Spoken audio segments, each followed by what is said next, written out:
2025. People power, our power, NUP, everywhere. You're most welcome, members of National Executive Committee of the NUP. Please stand up for recognition. Members of NEC, you're most welcome. Thank you. We recognize the Lord Councillors, you're most welcome. Lord Councillors, you're most welcome. From your various jurisdictions, you're most welcome. Speakers, you're most welcome. People power! Our power! Our power! People power! Our mayors, you're most welcome. People power! Our power! Our power! People power! Our eminent leaders, you're most welcome. Elders, you're most welcome. Our lawyers, you're most welcome. I can see George Lucy is here and someone is. You're most welcome. The foot soldiers, you're most welcome. And all Ugandans watching from wherever you're watching, you're most welcome. This is the first press conference of the National Unity Platform in 2025. And lastly, ladies and gentlemen, allow me to recognize our members of parliament to all stand up for recognition.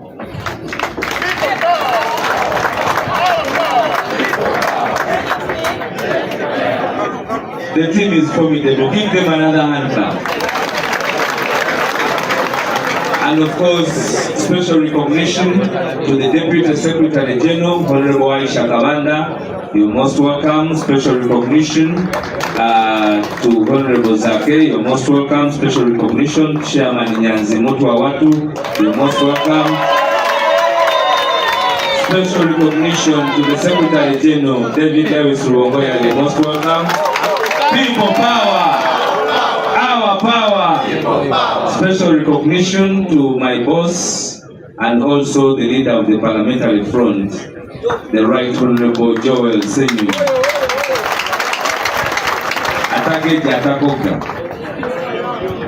Mr. President, special recognition for our Deputy President Eastern Uganda, Honorable Nambeshi. You're most welcome.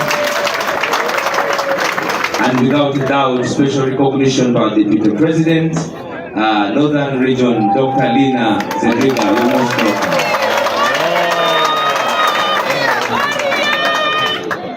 Special recognition, Mr. President, to the media fraternity. You're most welcome. Special recognition to our members from the diaspora. You're most welcome. And special recognition to all those that I have not mentioned. You're most welcome. Without a doubt, ladies and gentlemen, let me take this singular privilege to invite the President to come and address this first press conference of 2025. Mr. President, you're most welcome.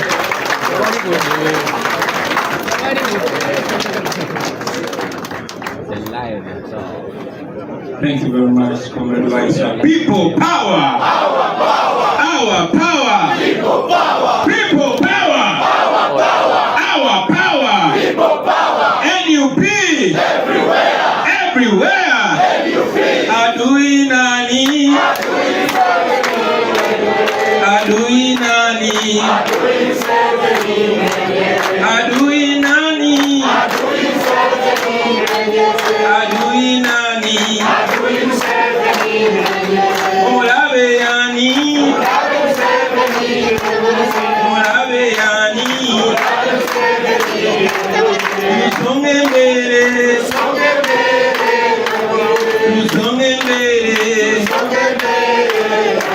People power, our power, NUP, everywhere. Thank you very much, ladies and gentlemen. Please resume your seats. We praise the Almighty God that we are here, alive and kicking, still hungry, still angry, and still moving forward. I want to welcome all of you, comrades, friends, to 2025. Happy New Year, ladies and gentlemen. It has been a tough year, but we are here, alhamdulillah. We don't take it for granted. Last year was tough. Madam Deputy President, Comrade Deputy President, I welcome you to 2025.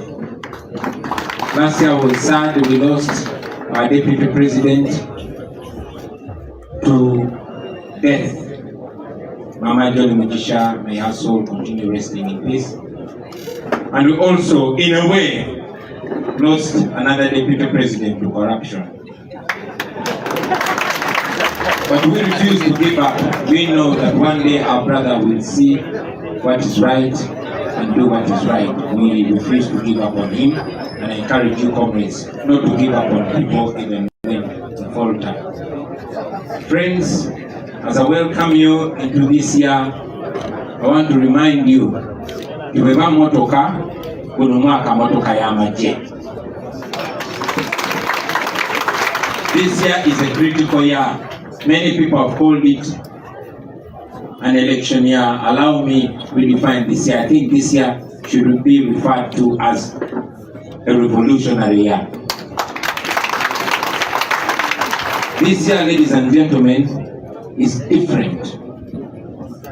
This year is a turning point, or can be a turning point if we choose to make it a turning point. This year, friends, we are presented with yet another opportunity to end the 40-year-old slavery that we are grappling with.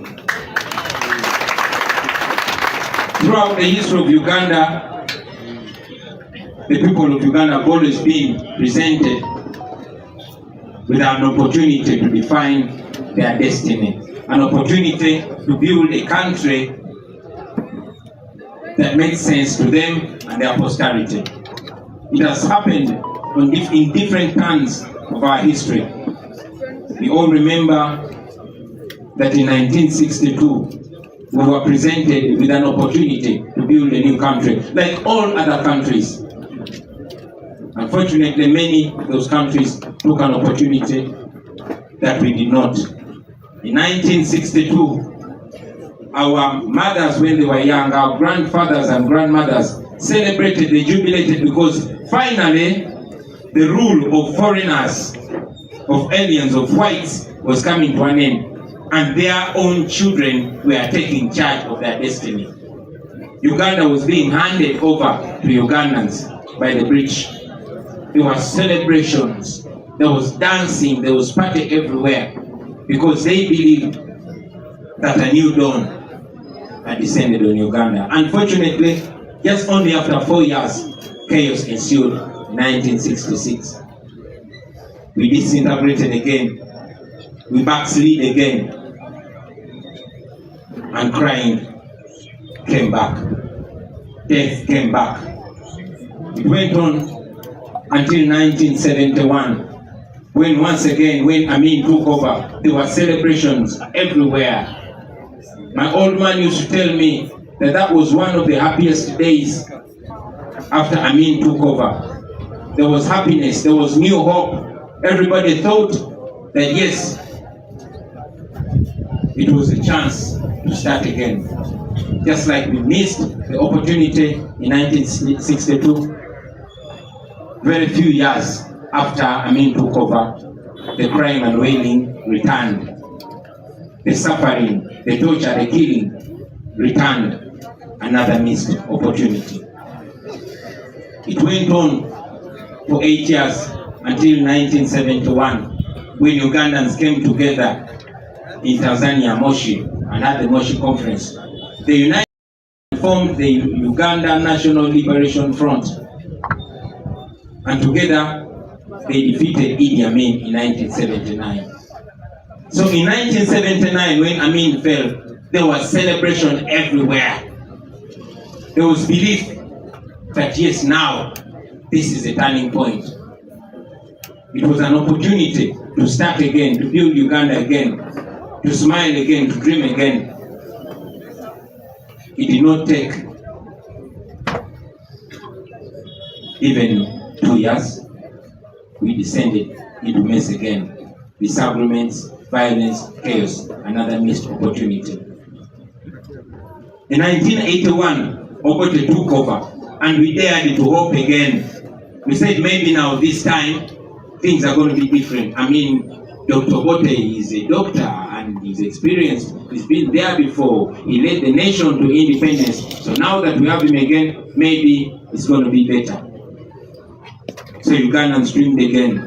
Unfortunately, following the chaos of the 1980 elections, General Museveni and his friends went to the bush. They started killing. They started maiming people. They started plundering. Pain and tears came again. But because Museveni had promised our people that he was fighting for fundamental change, he was fighting to return the rule of law, to stop election rigging, and yes, he justified that fight, claiming that the 1980 election was rigged. Our fathers and mothers and elders followed him. They trusted him. They believed him. They sacrificed everything they had. More than 500,000 people were killed. But our people were willing to sacrifice even more for a new Uganda that they had been dreaming of since 1962. And yes, in 1986, when Museveni took over, there were celebrations. Some of us were young, but we saw the celebration. We saw a new dream. Those that had run into the diaspora, into exile, came back again, hoping that this time, this was the deal. In any case, this is a struggle that all Ugandans had partaken into. There was new hope, especially when Museveni stood on the footsteps of Parliament and said that the problem with Uganda in particular and Africa in general are the leaders that overstay in power. Our parents believed that indeed here was a solution. It has been 40 years. 40 years of pain, 40 years of tribalism, 40 years of corruption, 40 years of killing, 40 years of genocide, especially in northern Uganda. Another missed opportunity. Ladies and gentlemen, I've taken time to go through this history to show you that there's always been an opportunity. Unfortunately, we've always missed that opportunity. But like we've been taught by our parents and by the scriptures that hope is the most important thing that humanity must hold on to. Here we are again, ladies and gentlemen, to emphasize on that hope. I told these missed opportunities so that we can realize and realign ourselves, so that we can know that there has always been an opportunity. 40 years has gone. But in those 40 years, we've also had various opportunities. For example, we had an opportunity in 1996. We had an opportunity in 2001. We had an opportunity in 2006, an opportunity in 2011, an opportunity in 2016, and an opportunity in 2021. Different times, different candidates, different players. But somehow, we've always missed the target. And here we are again, ladies and gentlemen. We are in 2025. Another opportunity presents itself to us. Although the election is happening in 2026, but the 2021 election, I told you that if we fail in 2021, another 5 years of Museveni, he won't be able to handle. I remember telling you that every day that Museveni spends ruling over us, we go back 5 days. For every year that Museveni spends ruling over us, we go back 5 years, probably many more years behind. You all remember that since 14th of January 2021, so much damage has been created, so much damage that we're going to take years to fix.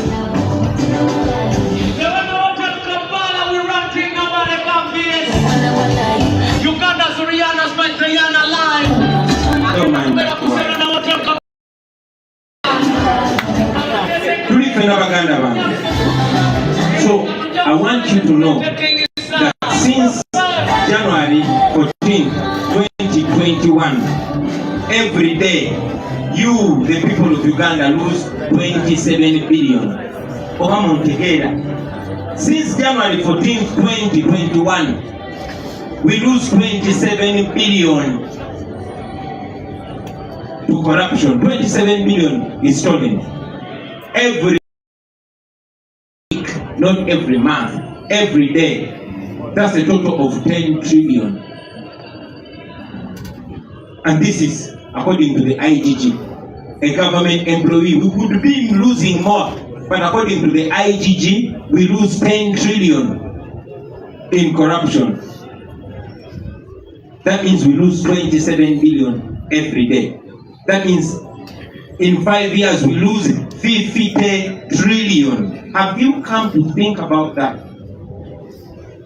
5 years of Museveni, we lose 50 trillion. Now, let me break it down a little more. According to the regime, government spent 42 billion to build Kavule Referral Hospital and 37 billion to build Chirudu Hospital. So if we are to build a Chirudu Hospital or a Kawempe Hospital, if we are to build a Chirudu Hospital in every district, in the 142 districts in Uganda, that means it would cost us only 6.1 trillion to have a fully functional hospital in every district. That is less than the money that is stolen in a year. Now, I want you to think about how much that money can do in these other sectors: education, agriculture, infrastructure, and others. Money stolen in 1 year under the watch of Museveni can put a Chirudu hospital in every district in Uganda, and we'll have a balance of 4 trillion. So that is the cost of having a Museveni ruling over you. Stopping corruption just for 1 year would give us that. So imagine a situation where our children don't have to study under trees anymore, where our roads don't have to have potholes anymore. I've not talked about the classified budget. I've not talked about money lost in other areas. But this is just money lost through corruption. That is where we are, ladies and gentlemen. The government data, as if that's not annoying enough, the government data shows you that out of the children that start in P1, only 35% complete P7. 35%. So, if 10 children or 100 children enroll in P1, less than 35 children will complete P7. So imagine looking at a country where 1.8 million children start P1, but 1.2 million children drop out before P7. Where are those children going to go? What is the destiny of those children? They've not had the most basic education, primary education, under the watch of Museveni. They don't care. His wife is the Minister of Education. Never mind the fact that she's not educated. They don't care. To them, they don't care whether these children become criminals. They don't care. Their only solution is to build more prisons and to empower their family members to start up agencies that will ship these our children to Arab countries to become modern day slaves. That is where we are as a country, ladies and gentlemen. So imagine in 5 years of Museveni, you will have 6 million children dropping out of school before P7. This has been happening for the last 40 years. I'm only talking about 5 years of Museveni. The damage gets worse and worse. The same regime spends close to 3 billion shillings every day on Museveni's household. Close to 3 billion. But again, the same regime spends less than 20,000 on every child in UPE. Less than 20 for a year. Every day, the government spends close to 3 billion on Museveni's house. But the same government spends less than 20,000 on every child in UPE the whole year, 12 months, 365 days. Now, looking at that, ladies and gentlemen, you would be shocked when you find these our children snatching phones. So when you catch a child stealing your lights or trying to pickpocket on you, yes, you can be angry. Yes, you can punish them. But please understand the cause of the problem. Understand where this problem comes from. And as you clap your hands, I want you to know that you are the solution, ladies and gentlemen. That is why we are here. That's why we do what we have to do to ensure that the future of our children is not compared to only 10 chapati Rolexes. Rolex ya maker. Yapi. Asachido. Katikwe kuba kafananyi. Omwana wa muinvesinga mu Rolex 10. Obasendeza boda ebuje magero kutusa wano bekuja wano kutuse na mugongo. That is a government that rules over you. And unfortunately, they have no plan to change because they don't care. Not that we are broke, not that we don't have the money, but they don't care. Every year we lose 62,000 women and children. All this can be avoided. It can be avoided, but it won't stop because these people don't care. Like I said, we have the money. But they have other priorities. They have a lavish lifestyle to maintain. You know, they need to host birthday parties. They need money to compromise political opponents. They need money to give out service awards. They need money. So the future of Ugandans does not care. Because they need money to buy properties abroad. They need money. That is where we are, ladies and gentlemen. So we are here because those things hurt us. Some of you might be comfortable, but that comfort is an illusion. We need a situation where our patients don't have to sleep on cement in hospitals, where our children don't need to study under trees. So friends, we can go on and on and on about these, our challenges. But since it's a new year, we reflect on the problem, but we must point to the future, point to the solution. What is the solution? Power. We are here because we want to get power. Not the small power that you have, you MPs, you councillors, you chairmen, you mayors. Yes, that power is helpful. Maybe we wouldn't even be talking about the things we talk about today. But at least we have that legitimacy given to us by the people of Uganda. Just yesterday you saw this drunkard son of Museveni tweeting all kinds of nonsense. He even said that he would cut off my head. Coward. You have seen it. I even saw him. Namulabenga gamba batongoze ebisiyaga. Mwakirabye? Yes. Temunaba kyogerako. Era bannamawulire temugenda kyogerako. So friends, like Kwame Nkrumah said, seek ye the political kingdom and the rest will be added unto you. We need to get that power and use it to do good to our people, because power, as you know, is a double-edged sword.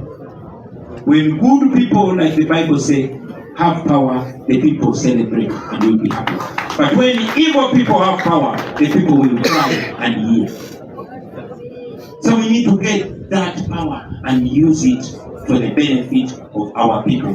That is why we are today, ladies and gentlemen. This year, I want us to focus on getting power at all levels. Power at LC level, at youth level, at councillor level, at MP level, and most importantly, at presidential level. That is a solution. That's the solution, ladies and gentlemen. I want to friends to get our hands dirty. To you, the leaders, the politicians, to you, the lawyers, the engineers, the teachers, the border riders, you, the foot soldiers, you play a big role. Comrades in the diaspora, the educated, the uneducated, the young, the old, the male, the female. Let us all fold our sleeves and get to work.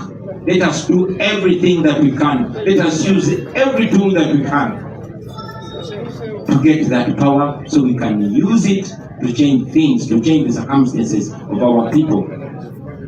Let us use all manner of protests. Let us organize and agitate. Let us use the parliament. Let us use this election. Use the campaigns, everything that you can use, so that we get the freedom that we want. You should never feel shy. You should never be embarrassed. You should never apologize for fighting for your freedom. So this year, let us make it a point to change things, because this is the most fundamental year, friends. Everything happens in this year. And the Baganda say, entamwe ulira chi? Entamwe ulira chi? Entamwe ulira muli okusooka mukukume ate mukukumirewo ate kukukuze nnyo. I'm sending a message to the young people, the youth. 20th of this month, I want to encourage you to register, to vote. Don't only register, but get involved. Take this over. Take charge of this. Get involved and vie for all these elections. I've said it many times. This is not only to the youth, but you people are the majority. Mwenyigire mu kubyokulonda bino, mwesimbewo muvuganye. Mwesimbewo muvuganye. Temwekiririra. In every position.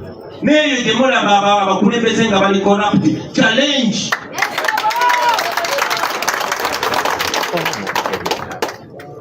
Kansubira ekyo mwekiwulidde bulungi bannaye.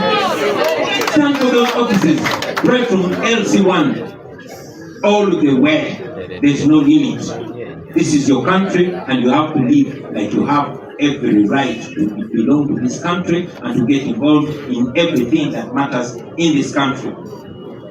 For those of you that are running under NUP, I want to encourage you to connect with the people. I'm saying it to you here.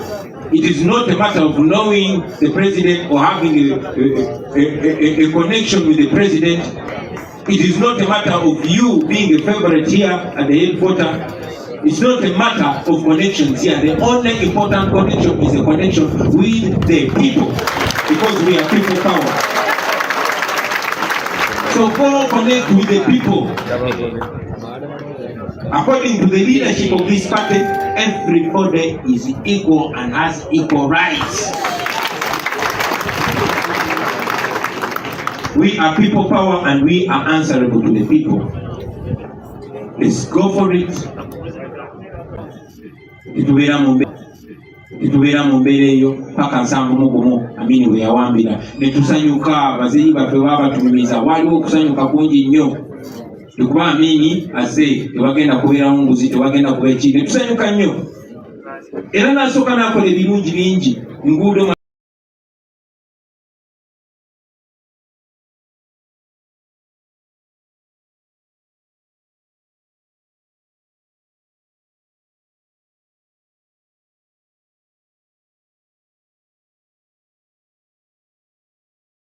here. 20